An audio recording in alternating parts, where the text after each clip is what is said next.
Light, camera. What are you not ready to talk about? I even said it doesn't have to be a head-on. It can leave it kind of vague. Because what am I not ready to talk about? I'm not ready to talk about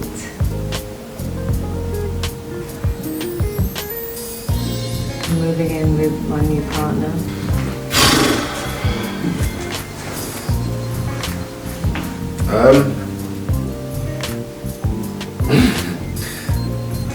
A new partner.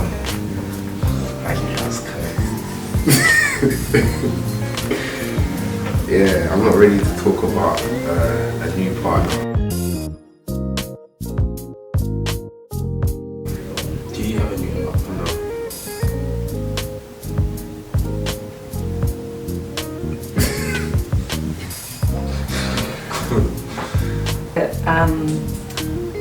I feel because I talk about these things, you most probably understand where I'm coming from. So I don't think it's going to be a surprise. You can let me know. But I elaborate on it as in terms of, you know how I feel about when children's parents have new partners, and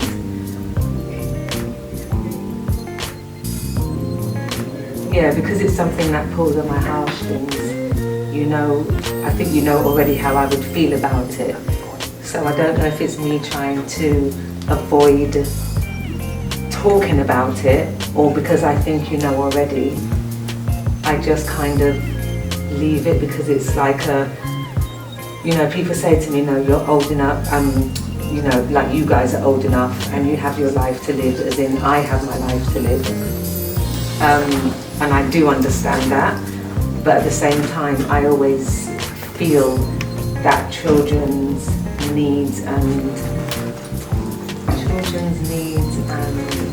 how they feel, I almost feel that it should come first. Yeah, I still feel that way. I guess the natural question after that from you would be, why am I not ready to talk about that? And I'll just answer that. I've never thought about it in terms of sitting down until now. I didn't think about it until now. Why I'm not ready to talk about it? I guess this is where the lacking bonding time is. This is where maybe some fears come from. Maybe fears of how you're gonna feel, what you think. But then again, spending more time with you, having more one-on-one dialogue will give me that understanding that, yeah, you know, actually you're mature enough for me to have this conversation. But it's like I haven't gotten over that hurdle. So when I think about that, it's like I'm still seeing you as a 4-5-year-old, not 14-year-old.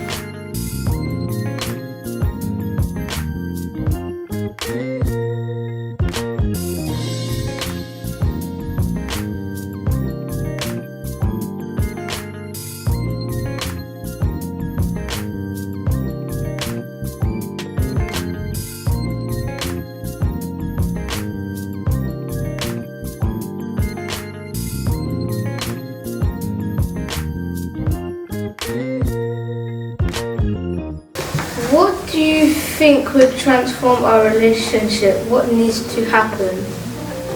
What needs to happen? I guess time needs to happen, right? I think understanding, openness. That's all you can be. And just remember that nothing is new. Everything has been done before, and everything you do has already been done. So when we do it, we're just reliving that story. So that's how we do it. Just say to you all the time, talk to me, be open. What do you think? I'm not sure. No, say that, just shrug your shoulders. Go on, what do you think? Do you want to listen more? V-Bucks. I'm not sure what V-Bucks comes into it. So you got to look at the question. It says, look. Yeah, V-Bucks. So you think V-Bucks will make our relationship better? How? I don't know. Hey, It makes me happy. So by you being happy, our relationship will be better. But isn't there other ways of achieving happiness without V-Bucks? Yeah. Like what? Put cool cards. Do you think you can tell me anything? Let's test the waters.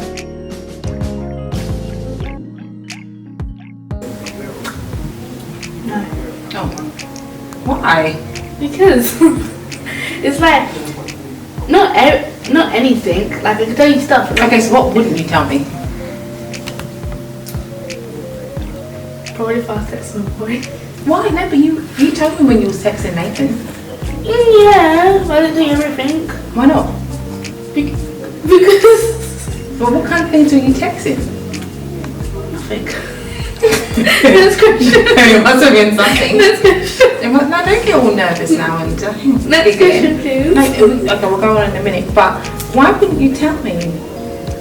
I like to keep things to myself. I don't know why. Yeah, but I'm here to guide you through life.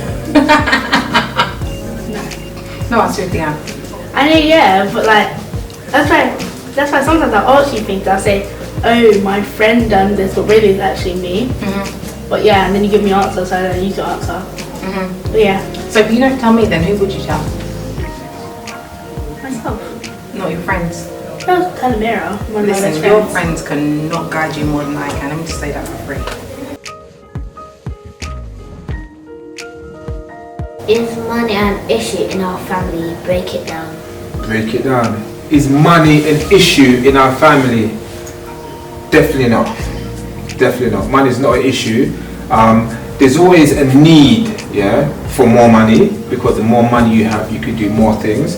But there's nothing that we want that we can't get, if that makes sense. You know, what's important though is making sure that you and your sister Michaela and Smiggles, you understand the value of money as well. You know, so it's about having that financial education, understanding money. You know, that is the issue, because you know, yeah, like we need to know more about how can we invest. We waste a lot of money. Like I think a few weeks ago, the amount of money we spent on takeaway. And fun fair as well. Oh, well, we can get there, but the amount of money we spent on like delivery, you know, or just eat. I calculated 1 week here, it was like £100 approximately. But we've got food in the fridge, like this could be about. That is not acceptable. That £100 could have gone towards something else. Charity. Charity starts at home, you know. But also as well, it's like we went to the fun fair the other day.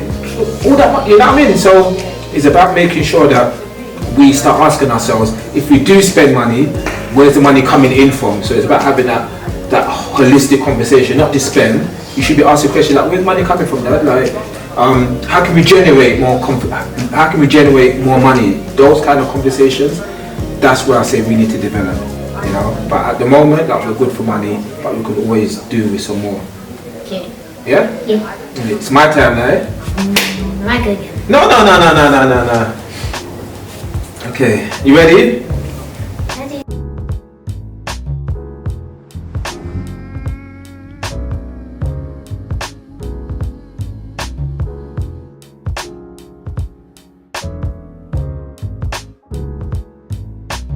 So the name of the game is called Ask Me the Game.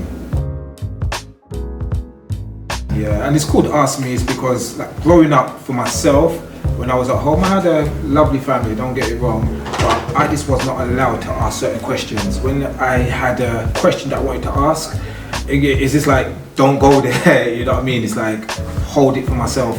So growing up, I always felt like I was very inquisitive. I wanted to ask questions about this or that. It could be about girls, it could be about sex, it could be about a challenge or a fight that I had, or could have done something wrong, and I had nowhere to place my questions. So what I started to do, I started to ask people in the community, the elders, and yeah, the advice, the answers that they gave me, this guided me wrong. So moving forward, again, I didn't penny that, innit? You get on with your life.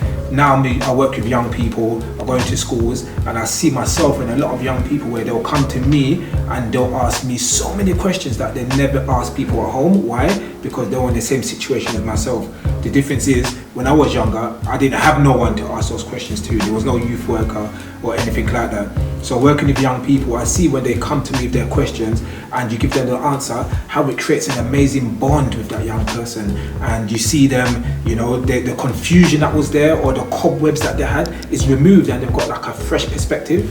And it's something that I want for families. Too many families, young boys or young girls, they don't speak to their parents, or vice versa, or the conversations are so superficial. So these questions, really bring families together. It creates a strong bond and it deepens their link, and that's what we want. It's called Ask Me the Game. Ask me the game. Ask me anything. Just ask me, man. Let's create deeper and more meaningful conversations.